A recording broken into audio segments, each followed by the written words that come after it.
இன்னைக்கு question of the டேல atoms சாப்டர்ல இருக்கக்கூடிய ஒரு क्वेश्चन தான் நம்ம பார்க்க போறோம். சோ அந்த क्वेश्चन பார்க்கிறதுக்கு முன்னாடி அந்த क्वेश्चनல இருக்கக்கூடிய ஒரு ஸ்டாட்டிக் பார்ட்ல நம்ம பார்த்துட்டு வந்துறலாம். the radius of nth orbital அப்படின்றது ஒரு விஷயம் நம்ம தெரிஞ்சுக்கணும். அதுக்கு அடுத்து அந்த ஆர்பிட்ல நமக்கு எலக்ட்ரான்ஸ் மூவ் ஆகும்போது அதோட டோட்டல் எனர்ஜி என்னவா இருக்கும் அப்படின்றத நம்ம தெரிஞ்சுக்கணும். இப்போ radius of nth orbital மட்டும் பத்தி பார்க்க போறோம். ஒரு ஆட்டம் இருந்துச்சுன்னா நம்ம கண்டிப்பா அதோட நியூக்ளியஸ் இருக்கும். அந்த நியூக்ளியஸை சுத்தி நமக்கு வந்து நிறைய ஆர்பிட்ஸ் இருக்கும். ஓகே, ஆர்பிட் 1, ஆர்பிட் 2, ஆர்பிட் 3 அப்படின்ற மாதிரி நமக்கு வந்து நிறைய ஆர்பிட்ஸ் இருக்கும். இப்போ ஒரு ஆர்பிட்டும் ஒரு ரேடியஸ்ல இருக்கும் from the nucleus. சோ நியூக்ளியஸோட சென்டர்ல இருந்து நமக்கு வந்து ஒரு ரேடியஸுமே நமக்கு ஒரு டிஸ்டன்ஸ்ல இருக்கும். சோ அந்த ரேடியஸ் தான் நம்ம என்ன சொல்ல போறோம்னா ரேடியஸ் ஆஃப் nth ஆர்பிட் சொல்லலாம். ஃபர்ஸ்ட் ஆர்பிட் இருந்துச்சு radius of first orbit, second orbit இருந்துச்சு radius of second orbit, third orbit இருந்தா ரேடியஸ் ஆஃப் தேர்ட் ஆர்பிட் எடுக்க போறோம். உதாரணத்துக்கு நமக்கு ஃபர்ஸ்ட் ஆர்பிட்ல ஒரு எலக்ட்ரான்ஸ் நம்ம ரிவால்வ் ஆகிட்டு இருக்கு அப்படின்னா அந்த எலக்ட்ரானை பேஸ் பண்ணி நம்ம அந்த ஆர்பிட்டோட ரேடியஸை நம்மளால கால்குலேட் பண்ண முடியும் by using the formula Rn will be is equal to n square h square epsilon naught divided by pi m z e square. இந்த ஃபார்முலாவை நம்ம மெமரைஸ் பண்ணணுமா அப்படின்னு கேட்டா கண்டிப்பா மெமரைஸ் பண்ணி பார்க்கணும். சோ இத வந்து இன்னொரு வெர்ஷன் நம்ம பார்த்தோம்னா ஜஸ்ட் இந்த ஃபார்முலா இருக்கக்கூடிய variable terms and constant terms மட்டும் நம்ம பிரிச்சு பார்த்தோம்னா n ஸ்கொயர் அப்படின்றது நமக்கு ஒரு வேரியபிள். ஓகே, சோ நமக்கு வந்து நம்ம ஆர்பிட்ஸ் மாறிக்கிட்டே இருக்கும். நம்ம ஆர்பிட்ஸ் 1 ஆர்பிட் 1 இருந்துச்சுன்னா n is equal to 1 இருக்கும். ஆர்பிட் 2 இருந்துச்சுன்னா n is equal to 3 இருக்கும், n is equal to 2 இருக்கும். தேர்ட் ஆர்பிட் இருந்துச்சு n is equal to 3 இருக்கும். சோ இந்த மாதிரி நமக்கு ஆர்பிட்ஸ் நமக்கு மாறிட்டே இருக்கும். அண்ட் நம்ம எடுத்துக்கக்கூடிய எலமெண்ட் நமக்கு மாறும். நம்ம ஹைட்ரஜனா இருந்தாலும் சரி, இல்ல ஹீலியமா இருந்தாலும் சரி, இல்ல லித்தியம் அயனா இருந்தாலும் சரி, நமக்கு எடுக்க போற எலமெண்ட்ஸுமே நமக்கு மாறும். அப்போ n ஸ்கொயர் z மட்டும் தான் நமக்கு மாறுமே தவிர ஹைட்ஸ் அப்படின்னு சொல்லும்போது பிளான் கான்ஸ்டன்ட் எப்சிலானோட வேல்யூ நமக்கு வந்து பெர்மிட்டிவிட்டியோட free space ஓட permittivity and pi ஓட வேல்யூ நமக்கு கான்ஸ்டன்ட், m ஓட வேல்யூ நமக்கு மாஸ் ஆஃப் தி எலக்ட்ரான் நமக்கு கான்ஸ்டன்ட், e ஓட வேல்யூ நமக்கு charge 1.6 into 10 to the power of -19 அதுவுமே நமக்கு கான்ஸ்டன்டான வேல்யூ. இப்போ இந்த கான்ஸ்டன்ட் வேல்யூஸ் எல்லாமே நம்ம டுகெதர் ஒண்ணா போட்டோம்னா நமக்கு கிடைக்க போற வேல்யூ நமக்கு 0.53 into n square divided by z என்ற வேல்யூ நமக்கு கிடைக்கும் ஆம்ஸ்ட்ராங் யூனிட்ஸ்ல. இப்போ இந்த ஆம்ஸ்ட்ராங் யூனிட்ஸ் நம்ம மீட்டர்ல கன்வெர்ட் பண்ணனும்னா 1 Armstrong can be converted as 10 to the power of -10 metre. இப்போ இதுல இருந்து நம்ம என்ன தெரிஞ்சுக்க முடியும்னா ஏதாச்சும் ஒரு ஆர்பிட்டோட ரேடியஸ் நம்ம கண்டுபிடிக்கணும்னா that will be in the multiples of 0.53. அப்போ ஒரு ஹைட்ரஜன் ஆட்டத்துக்கு நமக்கு ஃபர்ஸ்ட் ஃபார் எக்ஸாம்பிள் இப்போ நமக்கு ஒரு ஹைட்ரஜன் ஆட்டம் எடுத்துக்கலாம். இந்த ஹைட்ரஜன் ஆட்டம்க்கு நமக்கு அட்டாமிக் நம்பர் என்னவா இருக்க போகுது, z is equal to 1 இருக்க போகுது. நம்பர் ஆஃப் ஃபர்ஸ்ட் ஆர்பிட்டோட ரேடியஸ் நம்ம கண்டுபிடிக்க ஆசைப்படுறோம்னு வச்சுக்கோங்களேன். ஃபர்ஸ்ட் ஆர்பிட்டோட ரேடியஸ் கண்டுபிடிக்க ஆசைப்பட்டோம்னா ஹைட்ரஜன் ஆட்டம் அதோட ஃபர்ஸ்ட் ஆர்பிட்டோட ரேடியஸ் நம்ம கண்டுபிடிக்கணும்னா z will be equal to 1, n is equal to will be equal to. அப்போ அந்த ஃபர்ஸ்ட் ஹைட்ரஜன் ஆட்டத்தோட ஃபர்ஸ்ட் ஆர்பிட்டோட ரேடியஸ் என்னவா இருக்க போகுது 0.53 ஆம்ஸ்ட்ராங்கா தான் இருக்க போகுது. And this is more over இது என்னது போர் ரேடியஸ் கூட சொல்லுவாங்க. ஓகே, போர் ரேடியஸ் சொல்லுவாங்க.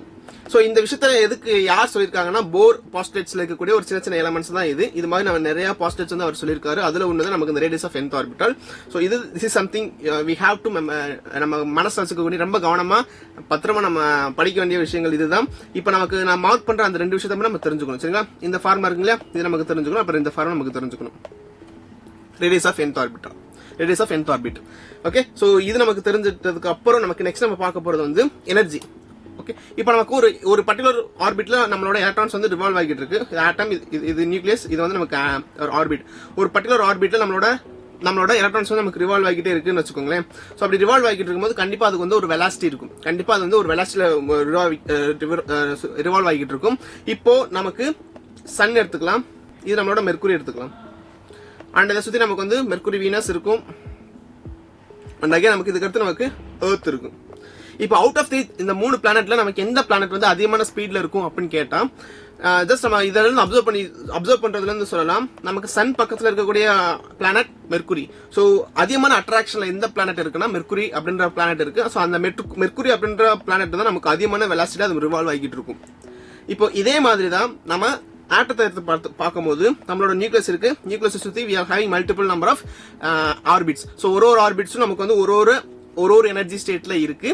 அதான் நமக்கு போர் ஃபர்ஸ்ட் பாஸ்டுலேட் இருக்கு. ஒரு ஆர்பிட்டும் ஒரு கான்ஸ்டன்டான ஒரு ஸ்டேபிளான எனர்ஜி ஸ்டேட்ல இருக்கு அப்படின்ற சொல்லியிருப்பாங்க.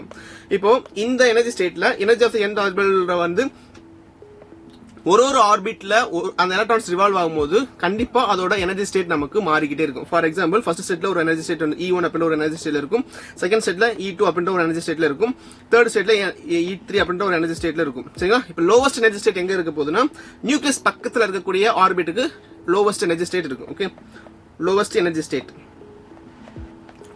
நியூக்ளியஸ் பக்கத்துல இருக்கக்கூடிய ஆர்பிட்டுக்கு நமக்கு லோவஸ்ட் எனர்ஜி ஸ்டேட் இருக்கு. இப்போ இந்த லோவஸ்ட் எனர்ஜி ஸ்டேட்ல இருந்து ஹையஸ்ட் எனர்ஜி ஸ்டேட்டுக்கு ஒரு எலக்ட்ரான்ஸ் வந்து ஒரு எலக்ட்ரான்ஸ் நமக்கு போகணும்னா கண்டிப்பா வெளியில இருந்து ஒரு எனர்ஜி வந்து அது கெயின் பண்ணணும். அப்படி ஹையஸ்ட் எனர்ஜி ஸ்டேட்ல இருந்து லோவஸ்ட் எனர்ஜி ஸ்டேட்டுக்கு அந்த எலக்ட்ரான்ஸ் வந்து வரணும்னா சில எனர்ஜியை வந்து அது எமிட் பண்ணணும். இப்போ இதுதான் நமக்கு வந்து விஷயம். இப்போ என்னன்னா இந்த ஒரு ஆர்பிட்டுக்கும் ஒரு எனர்ஜி இருக்கு அப்படின்னு சொல்லியிருந்தேன் இல்லையா, அந்த ஒரு எனர்ஜி அந்த ஒரு எனர்ஜியோட வேல்யூ என்னன்னு தெரிஞ்சு பார்க்கணும்னா the total energy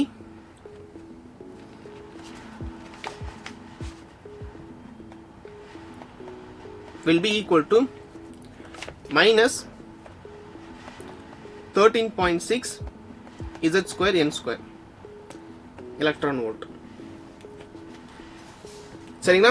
சோ இது நமக்கு வந்து ஒரு ஆட்டம் இருக்கட்டும், அந்த ஆட்டத்துல நமக்கு நியூக்ளியஸ் இருக்கட்டும், இது சுத்தி நமக்கு வந்து ஒரு ஆர்பிட்ல நமக்கு ஒரு எலக்ட்ரான்ஸ் ரிவால்வ் ஆகிட்டு இருக்கும். சோ ஒரு ஆர்பிட்டுக்கும் நமக்கு எவ்வளவு எனர்ஜி அந்த டோட்டலா அந்த எலக்ட்ரான்ஸ் எவ்வளவு எனர்ஜில ரிவால்வ் ஆகிட்டு இருக்குன்னு தெரிஞ்சுக்கிறதுக்கு இந்த ஃபார்முலா நம்ம யூஸ் பண்ணி படிச்சுக்கலாம். சரிங்களா?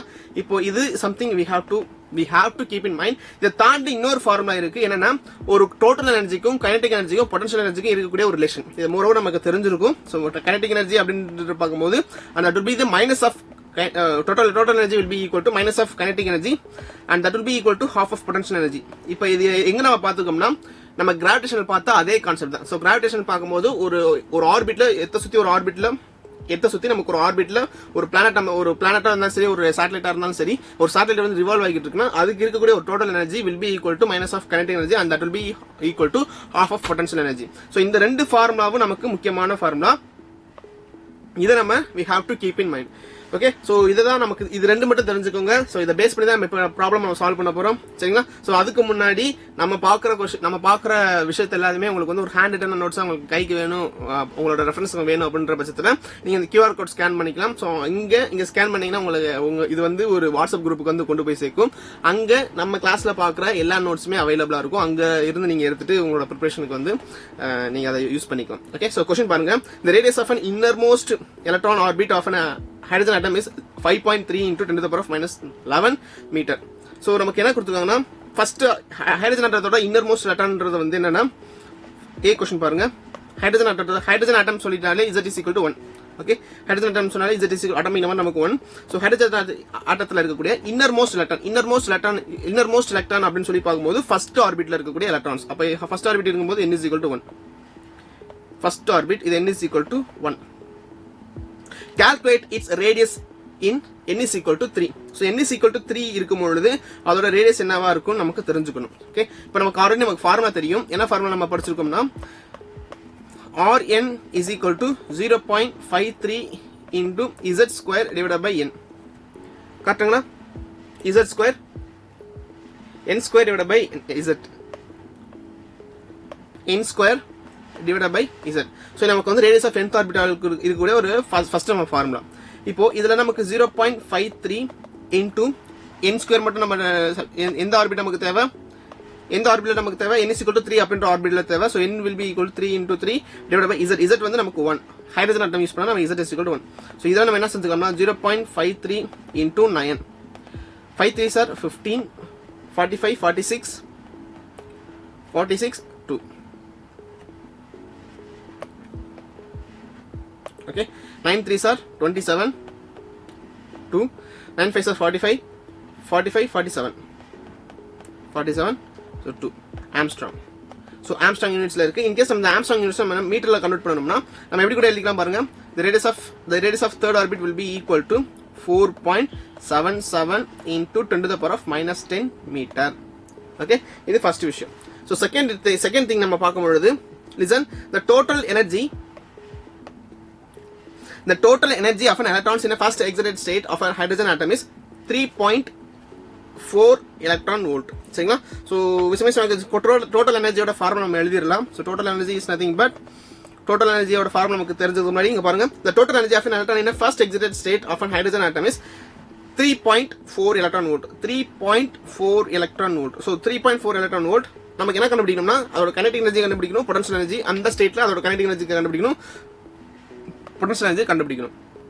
இந்த டோட்டல் எனர்ஜி அப்படின்னு சொல்லி பார்க்கும்போது கண்டிப்பா நம்ம அது ஒரு நெகட்டிவ் வேல்யூல இருக்கும் அப்படின்றத நம்ம புரிஞ்சுக்கணும். டோட்டல் எனர்ஜி என்ன பேசியிருந்தோம், the total energy will be equal to minus 13.6 z square n square நம்ம பார்த்துருந்தோம் எலக்ட்ரான் வோல்ட். இப்போ இந்த மைனஸ் சிம்பிள் எதை டினோட் பண்ணுது அப்படின்னா அது வந்து ஒரு பவுண்டட் சிஸ்டத்துல இருக்கு அப்படின்றத டினோட் பண்ணுது. மைனஸ் சிம்பிள் எதை டினோட் பண்ணுதுன்னா அது வந்து the system is the electrons are bounded to nucleus. The electrons are bounded to nucleus, which means அப்படி இல்லாட்டினா ஒரு அட்ராக்ஷன்ல இருக்கு அப்படின்றத நம்ம மீன் பண்ணலாம். சரிங்களா? அப்போ இந்த நெகட்டிவ் சிம்பிள் நம்ம இன்க்ளூட் பண்ணிக்கலாம். the total energy will be always will be in negative symbol and kinetic energy அப்படின்னு சொல்லி பார்க்கும்போது நமக்கு நெகட்டிவ் சிம்பிளே இருக்காது. ஏன்னா அது எப்பவுமே நமக்கு பாசிட்டிவா தான் இருக்கும். kinetic energy எப்பவுமே நமக்கு பாசிட்டிவா இருக்கும். ஒரு டோட்டல் எனர்ஜி பொட்டன்ஷியல் எனர்ஜி மட்டும் தான் நமக்கு வந்து நெகட்டிவ்ல இருக்கும். இது அப்படியே எடுத்துக்கோங்க. இப்போ நமக்கு டோட்டல் எனர்ஜியை பத்தி டோட்டல் எனர்ஜியும் kinetic energy எல்லாத்தையும் நம்ம ரிலேட் பண்ற மாதிரி ஒரே ஒரு ரிலேஷன் நம்ம பார்த்தோம். total energy is nothing but minus of kinetic energy and that will be equal to half of potential energy. இப்போ இந்த ரிலேஷன் இருக்கு இல்லையா, இப்போ இந்த ரிலேஷன் நம்ம யூஸ் பண்ணி நம்ம என்ன செஞ்சுக்கலாம்னு பாருங்க.